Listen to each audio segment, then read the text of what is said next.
দুনিয়াটা বড়ই স্বার্থের। এই দুনিয়ায় টাকা ছাড়া কারোর মূল্য নেই। যেখানেই যান না কেন সবার আগে আপনার টাকাটাই দেখে সবাই। যার যত বেশি টাকা তার তত বেশি সম্মান, তার তত বেশি বন্ধুবান্ধব, তত বেশি আত্মীয় স্বজন। আর যার টাকা নেই তার বন্ধুবান্ধব আত্মীয় স্বজন খুবই কম। তাই সময় থাকতে টাকার মূল্য বুঝুন, গুরুত্ব বুঝুন, আর অবশ্যই জমিয়ে রাখুন। মধ্যবিত্ত পরিবারের বুদ্ধিমতী বউ হয়ে আমি কিভাবে টাকা জমিয়ে রাখি আর কত টাকা জমিয়েছি, টাকা জমিয়ে আমি কি কিনেছি, সবটাই আজকের ভিডিওতে শেয়ার করব। আই হোপ ভিডিওটি সবার কাছে অনেক বেশি ভালো লাগবে আর অবশ্যই উপকারে আসবে। তো পুরো ভিডিও দেখার অনুরোধ রইল। হ্যালো এভরিওয়ান, আসসালামু আলাইকুম। কেমন আছেন সবাই? আই হোপ সবাই খুব ভালো আছেন আর সুস্থ আছেন। আমরাও আলহামদুলিল্লাহ খুব ভালো আছি। আমার নতুন একটি ভিডিওতে সবাইকে ওয়েলকাম করছি। আজকে যদি নতুন কোনো বন্ধু আমার চ্যানেলে ভিজিট করে থাকেন, চাইলেই আমার চ্যানেলটিকে সাবস্ক্রাইব করে রাখতে পারেন। আজকে সকাল থেকে ভিডিওটি শুরু করেছি। তো কিছু বিস্কিট নিয়ে এসেছিল, যেহেতু সকাল বিকেল 2 টাইম চা খাওয়া হয় আর চা খেতে গেলে তো অবশ্যই মুড়ি বিস্কিট এগুলো দরকার হয়। তো ওখানে কিছু বিস্কুট এনেছিল, তো সেগুলো কিন্তু আমি ভরে নেব। তো তার আগে আমি আবিরকে খেতে দিচ্ছিলাম, তো সেখান থেকে কিন্তু 3টা বিস্কুট নিয়ে নিয়েছি আর আবিরকে ওইদিকে আমি খেতে দিয়েছি। তো যেহেতু ওর পরীক্ষা, তো সেজন্য কিন্তু সকালবেলায় উঠেছিলাম আর উঠে ওর কাজগুলো আগে করেছি। তো ওকে ওইদিকে খেতে দিয়ে তারপরে কিন্তু ওর টিফিন রেডি করে দিচ্ছিলাম। তো আমি কিন্তু এদিকে রুটি করে নিচ্ছিলাম, তো সেগুলো আবিরকে কিছুটা টিফিনে দিয়ে দেব আর বাকিগুলো আমি আর আমার হাজবেন্ড খেয়ে নেব। আর যেহেতু হাজবেন্ডেরও ডিউটি আছে, তো সেজন্য ও কিন্তু খেয়ে নিয়ে চলে যাবে। তো আমি কিন্তু রুটিগুলো সেঁকে নিচ্ছিলাম আর মাশাআল্লাহ অনেক সুন্দর কিন্তু ফুলকো ফুলকো হচ্ছিল। তো অনেকে রুটি একেবারে কিন্তু ফোলে না, তবে আমি যেমন করেই বানাই না কেন, তবে আমি হয়তো খুব একটা ভালো রুটি বানাতে পারি না, মানে খুব একটা ভালো গোল হয় না, তবে মাশাআল্লাহ রুটিগুলো অনেক সুন্দর ফুলকো ফুলকো হয়। আর রুটি ফুলকো ফুলকো হলে কিন্তু অনেক বেশি ভালো লাগে, কাজ করার এনার্জিটা আরো বেশি বেড়ে যায়। আর যে রুটিগুলো ফোলে না তখন দেখবেন মনটা একটু হলেও খারাপ হয়ে যায়। আর রুটি ফুলকো ফুলকো হলে আমার কাছে তো বেশ ভালোই লাগে। আসলে সবাই কিন্তু রুটি বানাতে পারে না। আসলে আমার অনেক দিনের অভ্যাস, প্রায় 10 বছরের বেশি হয়ে গেল আমার প্রত্যেকটা দিনের ডিউটি এটা। রুটি আমাকে প্রত্যেকটা দিনই করতেই হয়, কারণ আমার হাজবেন্ড রাতে রুটি খায়। তো সেজন্যই আমার কিন্তু এখন একেবারেই অভ্যাস হয়ে গেছে। খুব একটা বেশি সময়ও লাগে না রুটি বানাতে বা সেঁকতে, খুবই অল্প সময় কিন্তু আমি করে নিতে পারি, যেহেতু অভ্যাস হয়ে গেছে। তো সেজন্যই আসলে যে কোনো জিনিস যদি অভ্যাস হয়ে যায় তখন কিন্তু সেই জিনিসটা করতে খুব একটা বেশি সময় লাগে না। তো আমার ক্ষেত্রেও কিন্তু সেরকম, তবে প্রতিদিন হয়তো এই কাজটা করতে বিরক্তকর লাগে। তো যাই হোক, কিছু করার নেই, যেহেতু হাজবেন্ড খায় তো অবশ্যই বানিয়ে দিতেই হয়। প্রতিদিনের একঘেয়েমি কাজগুলো করতে করতে কোনো সময় হয়তো আমাদের কারোরই ভালো লাগে না। আসলে সংসার জীবনটাই কিন্তু এরকম, ভালো না লাগলেও ভালোবাসার মানুষগুলোর জন্য সবকিছু করতে হয়, তাও আবার হাসি মুখে কিন্তু করতে হয়। তো যাই হোক, আমি কিন্তু আমার সংসারের সমস্ত কাজকর্ম অনেকটা ভালোবেসেই করি, আর ভালোবেসে করি বলে হয়তো আমি অনেক বেশি ভালো আছি। যদি ভালোবেসে না করতাম তাহলে হয়তো সব সময় আমার মন খারাপ থাকতো, হয়তো আমি কোনো কিছুতেই এনার্জি পেতাম না, হয়তো ভিডিও করতে পারতাম না বা কিছুই করতে পারতাম না। আমার মতে প্রত্যেকটা কাজই আমাদের ভালোবাসা দিয়েই করা উচিত। যার যে দায়িত্ব সেগুলো যদি আমরা ভালোবাসা দিয়েই কাজগুলো করি তাহলে কিন্তু দেখবেন খুব একটা বেশি কষ্ট হবে না, খুব ভালোভাবে কিন্তু আমরা সমস্ত কিছুই করে নিতে পারবো। আসলে ভালোবাসা দিয়ে কিন্তু সব কিছুই জয় করা যায়, তো এটাই হলো ব্যাপার। তো আমি কিন্তু ভালোবেসে সমস্ত কিছুই কাজ করি। অনেক আপুরা কমেন্ট করে যে তুমি এত ছোট বেবি নিয়ে কিভাবে কাজগুলো করো।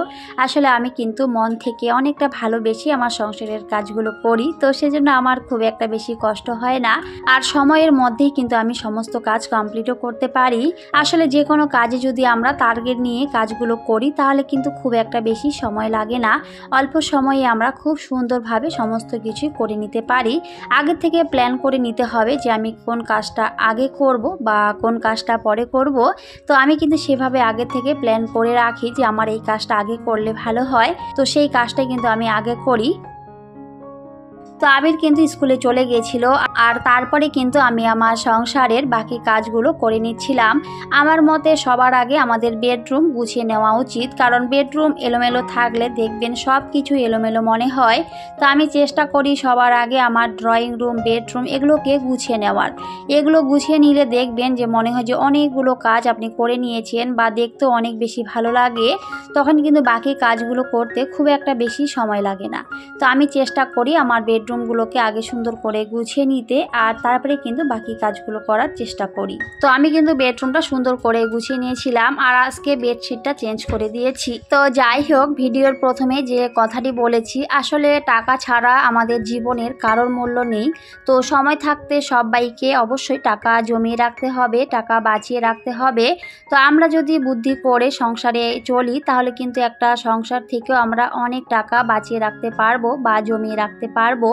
আর সেই জমানো টাকাটা কিন্তু একটা সময় আমাদের অনেক বেশি উপকারে আসে। আসলে বিপদে পড়লে বোঝা যায় যে জীবনে টাকার গুরুত্ব বা মূল্য কতটা। বিপদ আসলে কিন্তু সেগুলো অবশ্যই বোঝা যায়। তো আমি কিন্তু প্রত্যেক মাসে 1000 টাকা করে জমা করি। তো আমি যে সোনার বই করি, তো সেখানে কিন্তু আমি প্রত্যেক মাসে 1000 টাকা করে জমিয়ে রাখি। আর এমনি আমার হাজবেন্ড আমাকে বেশিরভাগ সময় হাত খরচের টাকা দিয়ে থাকে। আর যেহেতু আমি খুব একটা বেশি বাইরে যাই না বা খুব একটা বেশি কসমেটিক্সও আমি কিনি না, কারণ বাইরে না গেলে তো কসমেটিক্স কেনার কোনো দরকারই নেই। তো সেই জন্য কিন্তু আমার খুব একটা বেশি টাকা খরচ হয় না, যেহেতু বাড়িতেই থাকি, খুব একটা বাইরে বের হই না। আসলে দেখবেন যত বেশি আপনি বাইরে বের হবেন বা বাজারে যাবেন বা কোথাও যাবেন, তখন কিন্তু টাকাটা অনেক বেশি পরিমাণে আমাদের খরচ হয়। আর যেহেতু আমি খুব একটা বাইরে যাই না, তো আমার যে হাত খরচের টাকা আমার হাজবেন্ড দেয়। আর তাছাড়া আমি সংসার খরচের টাকা থেকেও সব সময় কিন্তু বাঁচিয়ে রাখি বা জমিয়ে রাখি। তো আমি কিন্তু এভাবেই আমার সংসারে বুদ্ধি করে চলি, আর এভাবে কিন্তু আমি টাকা জমিয়ে রাখি। আর এভাবে টাকা জমিয়ে জমিয়ে আমি কিন্তু আমার সংসারের অনেক কিছু জিনিস কিনেছি, আর সেগুলো কিন্তু আমি ভিডিওতেও শেয়ার করে থাকি। তো আমার যারা রেগুলার ভিউয়ার্স রয়েছেন, তো অনেকেই জানে আমি আমার সংসারে এভাবে কিন্তু অনেকগুলো জিনিসই কিনেছি। আমার সংসারে আগে কোনো কিছুই ছিল না, এভাবে বুদ্ধি করে চলি বলে কিন্তু আমি আমার সংসারের অনেক জিনিস কিনতে পেরেছি। আসলে আমার মতে প্রত্যেকটা গৃহিণীরই এভাবেই হিসেব করে চলা উচিত, বুদ্ধি করে চলা উচিত। সংসারের খরচ থেকে টাকা বাঁচিয়ে রাখা উচিত। আমরা চাইলে কিন্তু একটা সংসারে অনেক বেশি বেশি টাকা খরচ করতে পারি। আর যদি আমরা বুদ্ধি করে চলি তাহলে কিন্তু অল্প খরচেই আমরা সংসারটিকে খুব সুন্দরভাবে চালিয়ে নিতে পারি। আমি কিন্তু খুব একটা বেশি রান্নাবাড়া ঝামেলা রাখি না। আসলে আমার মতে যত বেশি আপনি রান্নাবাড়া করতে যাবেন তত কিন্তু বেশি পরিমাণে টাকা খরচ হয়। আর রান্না করতে গেলে দেখবেন প্রচুর পরিমাণে তেল, মশলা, গ্যাস খরচ এগুলো কিন্তু অনেক বেশি পরিমাণে লেগে যায়। আমার মতে একটা সংসারে যতটা দরকার ঠিক ততটাই কিন্তু রান্নাবাড়া করা উচিত। বেশি রান্নাবাড়া বেশি খরচ করলে কিন্তু সেখানে কিন্তু টাকার পরিমাণটা অনেকটাই বেশি লেগে যায়। আর যে পরিমাণে জিনিসপত্রের দাম, তো সেখানে অবশ্যই আমাদের হিসেবই আর বুদ্ধিমতী হতে হবে। হিসেব করে না চললে একটা সংসার থেকে আপনি কখনোই টাকা জমিয়ে রাখতে পারবেন না। তো আমি কিন্তু সেভাবে অনেক টাকা জমিয়ে রাখি। আর যেহেতু খুব একটা বাইরে যাই না, আসলে বাইরে গেলে কিন্তু বললামই প্রচুর টাকা খরচ হয়। যখন যেটা দেখি সেটাই কিন্তু কিনতে ইচ্ছে হয়। আর বেশি বাইরে না গেলে হয়তো সেগুলো দেখাও হয় না বা কেনাও হয় না, আর টাকাও কিন্তু খরচ হয় না, সেই টাকাগুলো কিন্তু বেঁচে যায়। আর আমি কিন্তু এভাবে অনেক টাকা জমিয়ে রাখি, অনেক টাকা বাঁচিয়ে রাখি। আর সেই জমানো টাকাগুলো দিয়ে আমি কিন্তু আমার সংসারে শখের জিনিসগুলো কিনি। তো যখন সোফা কিনেছিলাম তখন কিন্তু কোনো কুশন সেখান থেকে আমাদেরকে দেয়নি। তো কুশনগুলো কিন্তু আমি আলাদাভাবেই কিনেছিলাম। তো সেগুলো কিন্তু টাকা জমিয়েই আমি কিনেছি। তো কুশনগুলো শুধু কেমন যেন লাগছিল আমার কাছে, তো সেই জন্য ভাবলাম আমি কুশন কভার যদি নিয়ে আসি তাহলে কিন্তু দেখতে সেটাকে অনেক বেশি সুন্দর লাগবে। তো আমার নিচের যে ড্রয়িং রুম রয়েছে সেখানে যে কুশন কভারগুলো আমি এর আগে কিনেছিলাম, তো সেগুলো দেখতে অনেক বেশি সুন্দর ছিল আর কালারিং ছিল। আসলে কালারিং যে কোনো জিনিসই আমার বেশ পছন্দের, তো সেই জন্য দেখতে বেশ ভালোই লাগছিল। আর সেখানে টাকাটা অনেক বেশি সেভ ছিল, মানে অনেক কম দামে ছিল। আর কাপড়ের কোয়ালিটিটাও অনেক বেশি ভালো ছিল। তো ভাবলাম সেগুলোই আমি কিনবো। তো সেগুলোই কিন্তু কিনেছি। তো আর সেটাই সুন্দর করে তারপরে আমি সাজিয়ে নিয়েছি। তো দেখতে কেমন লাগছিল সবাই অবশ্যই কিন্তু কমেন্ট করে জানাতে পারেন। আমার এই ছোট্ট সংসারে হয়তো খুব একটা বেশি কিছু নেই, তবে অল্প অল্প করে একটা একটা করে জিনিস গড়ে কিন্তু আমি সাজিয়ে নিচ্ছি। আসলে আমরা চাইলে তো আর সব কিছু একবারে পেয়ে যাই না, মধ্যবিত্ত বলে কথা। অনেকটা সময় পার করেই কিন্তু আমাদের জিনিসগুলো হয়। আর অবশ্যই আমাদের বুদ্ধি করেই কিন্তু প্রত্যেকটা জিনিসই কিনতে হয়।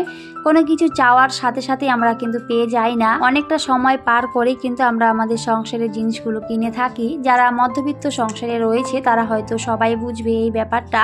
যাদের অনেক টাকা পয়সা তারা কিন্তু চাইলে সমস্ত কিছুই কিনতে পারে, তো সেরকম হয়তো আমাদের পক্ষে হয় না। তো আমি কিন্তু এভাবেই চলি, এভাবে অল্প অল্প করে টাকা জমিয়ে আমি আমার সংসারের একটা একটা করে জিনিস কিনি, আর সেগুলোই আমি ভিডিওতে দেখিয়ে থাকি। এর বাইরে হয়তো কোনো কিছুই দেখাতে পারি না, কারণ আমার খুবই সাধারণ জীবনযাপন, তো সেগুলোই কিন্তু আমি শেয়ার করি। আর যারা যারা ভালোবেসে আমার এই সাধারণ লাইফস্টাইলগুলো পছন্দ করেন, তো সবাইকে আমার মন থেকে অনেক অনেক দোয়া আর ভালোবাসা। সবাই অনেক সুন্দর সুন্দর করে কমেন্ট করে, তো সবার জন্য অনেক অনেক দোয়া রইল। এভাবেই সবাই আমার পাশে থেকো, এর থেকে বেশি আর কিছুই চাই না। তো যাই হোক, তারপরে কিন্তু আমি বিস্কুটগুলো বয়ামের মধ্যে ভরে রেখে দিয়েছিলাম, আর আমার মেয়েটা কিন্তু দোলনার মধ্যে ওখানে খেলা করছিল, আর আমি কিন্তু এদিকে আমার সংসারের কাজগুলো করে নিচ্ছিলাম। আসলে এমনি আমার পরিবারে আর কেউ নেই, ওকে যে কেউ একজন কোলে নেবে সেরকম কিন্তু কেউ নেই। আবির তো সকালবেলা স্কুলে চলে যায়, আর তার সাথে আমার হাজবেন্ডও তো ডিউটিতে চলে যায়। আমি কিন্তু একাই থাকি, আর একাই ওকে সামলিয়ে আমি আমার সংসারের কাজগুলো করি। তো ওকে দোলনার মধ্যে দিয়ে তারপরে কিন্তু আমি আমার সংসারের কাজগুলো করি। তো যাই হোক, এদিকে অনেক কথা বলেছি, আর কথার ফাঁকে আমি কিন্তু আমার সংসারের এদিকে অনেকগুলো কাজ করে নিয়েছিলাম। আসলে একটা সংসারে অনেক কাজ থাকে, তো চাইলেও সব কিছু শেয়ার করা সম্ভব হয় না, তবে যতটুকু সম্ভব হয়েছে সেগুলো কিন্তু শেয়ার করেছি। আসলে সব কিছু যদি শেয়ার করা যায় তাহলে যে একটা ভিডিও কত বড় হবে সেটা কিন্তু শুধুমাত্র আমরাই জানি যারা ভিডিও করি, তো সেই জন্য হয়তো সমস্ত কিছু আর শেয়ার করা হয় না, তবে যতটুকু সম্ভব সেটাই কিন্তু শেয়ার করে থাকি। তো যাই হোক, তারপরে কিন্তু চলে গেছি একেবারে রান্নাঘরে। তো আজকে কিন্তু রান্না করে নেব। আজকে হাজবেন্ড অনেকগুলো মাছ নিয়ে এসেছিল, মাছ বলতে আজকে ছোট মাছ নিয়ে এসেছিল। তো সেখানে কিন্তু বিভিন্ন ধরনের মাছ একসাথেই ছিল। তো সেখানে শিঙ্গি, মাগুর, আর তার সাথে একটা কই মাছও ছিল, তার সাথে টাকি মাছ। তো অনেকগুলো মাছই কিন্তু একসাথেই ছিল, তো সেগুলো কিন্তু আজকে কিনে নিয়ে এসেছে, আর সেটা কিন্তু আমি রান্না করে নিচ্ছিলাম। আর আমি এমনিতেও খুব একটা বেশি রান্না বাড়া করি না, খুবই সিম্পল আমার দুপুরে রান্না, তো সেগুলি কিন্তু শেয়ার করি। আর আমি এক টাইম রান্না করলে কিন্তু হয়ে যায়, আমি রাত্রে খুব একটা বেশি রান্না করি না।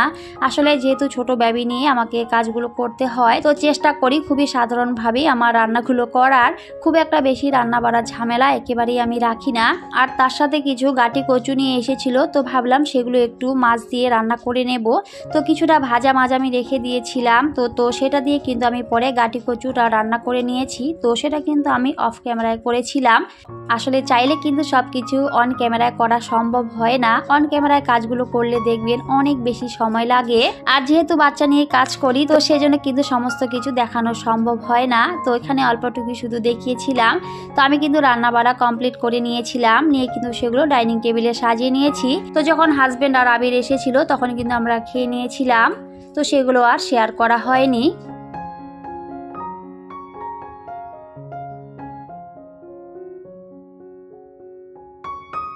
তো তারপরে চলে গেছি একেবারে বিকেলের দিকে। তো অনেকগুলো কাপড় কিন্তু সকালবেলা কেচে দিয়েছিলাম, যেহেতু আমার ছোট বেবি, তো ছোট বেবি থাকলে তো অনেক কাপড় বের হয়, তো সেগুলি কিন্তু কেচে দিয়েছিলাম। আর সেগুলি আমি তারপরে সুন্দর করে কিন্তু গুছিয়ে নিচ্ছিলাম। তো আমার মেয়েটা ওখানে খেলা করছিল, তো ওকে কিন্তু শুইয়ে দিয়ে আমি কিন্তু এদিকে কাজটা করে নিচ্ছিলাম। তো আমি কিন্তু এভাবেই আমার সংসারের কাজগুলো করি, ওকে খেলতে দিই, হয়তো কোনো সময় দোলনার মধ্যে দিয়ে দিই বা কোনো সময় বিছানায় দিয়ে দিই, আর এভাবে দিয়ে কিন্তু আমি কাজগুলো করি। যাই হোক, অনেক কথা বলেছি, কথার মধ্যে কোনো ভুল ত্রুটি হলে সবাই অবশ্যই ক্ষমা সুন্দর দৃষ্টিতে দেখবেন। একটা সংসারে যেভাবে চললে সংসারের আয় উন্নতি আসে, বা কিভাবে চললে সংসারের মানুষগুলো ভালো থাকে, আপনি টাকা জমিয়ে রাখতে পারবেন, বাঁচিয়ে রাখতে পারবেন, তো সেগুলো কিন্তু আমি ভিডিওতে শেয়ার করে থাকি। তো সেগুলো কিন্তু শেয়ার করেছি। তো আজকের এই ভিডিওটি সবার কাছে কেমন লেগেছে সবাই অবশ্যই কমেন্ট করে জানাতে পারেন। আর এখনো পর্যন্ত যারা আমার ভিডিওটি দেখছেন কিন্তু একটি লাইক দিতে ভুলে গিয়েছেন, প্লিজ একটি লাইক দিয়ে ভিডিওটি কন্টিনিউ করবেন। আর নতুন বন্ধুরা অবশ্যই আমার চ্যানেলটিকে সাবস্ক্রাইব করে দিয়ে আমার পাশেই থাকবেন, এর থেকে বেশি আর কিছুই চাই না। তো সবাই খুব ভালো থাকবেন, সুস্থ থাকবেন, আর আমাদের জন্য দোয়া করবেন। আমিও অলওয়েজ সবার জন্য দোয়া করি। তো সবাইকে টাটা, আল্লাহ হাফেজ, দেখা হবে পরের অন্য কোনো একটি ভিডিওতে।